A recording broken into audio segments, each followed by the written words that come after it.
Well, this is very interesting news that Israel is now saying that U.S. intelligence warned them in November about a potentially catastrophic pandemic in Wuhan, China.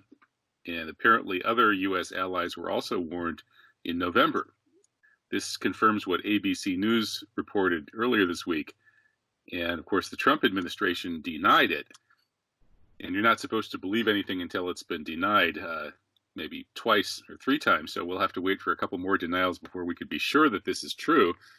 But assuming it is, and we've got these different sources now telling us that this is true, this is quite mind blowing because China did not become aware of this problem until December 31st. So if U.S. intelligence knew that there was a potentially catastrophic pandemic developing in Wuhan, China in November, it means U.S. intelligence knows what's happening in Wuhan, China better than the Chinese do.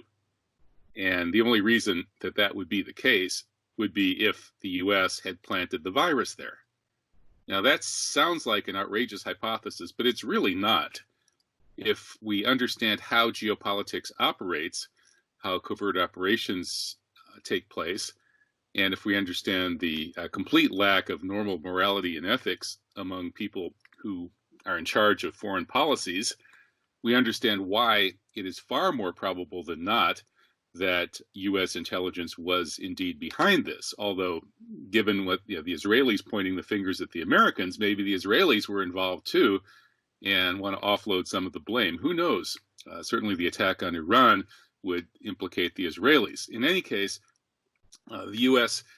desperately needs to stop the rise of China to number one world power status. To do that, it has to slow down Chinese economic growth considerably, which has been double digit for almost 40 years.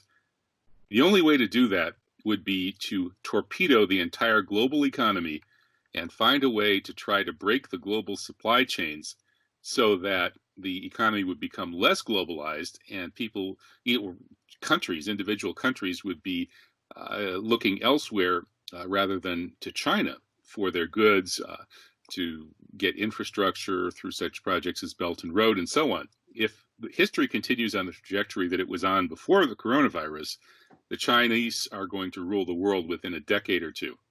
There's no question about that. And that is absolutely unacceptable to the American decision makers. They had to find some way to bust up the globalized economy, and in particular to try to strike at China. This appears to be what they've done. Now they're saying they're going to steal China's investments in U.S. treasuries to the tune of trillions and trillions of dollars as supposed compensation for the virus. So the U.S. Propaganda push among the extreme anti-China crowd here in the United States to blame China, the push to use this as an excuse to destroy China's economic leverage by stealing the Chinese investment in U.S. treasuries, and the attempt to deglobalize the world. All of this points straight at the usual suspects, the same people who did 9/11 in order to launch their war on the Islamic civilization as the beginning of the clash of civilizations, now realize that the civilization that is the most threatening to their continued hegemony in the world is Chinese civilization. This is the first strike of World War III, as the U.S. is preemptively striking China, not so much with the virus itself, but with the massive publicity and the historical effect that will happen due to this virus, as they can smear China, as they can try to convince other countries to stop trading so much with China, and as they attempt to deglobalize the world economy so that they can freeze the world the way it is, where the U.S. still has the vast preponderance of military power.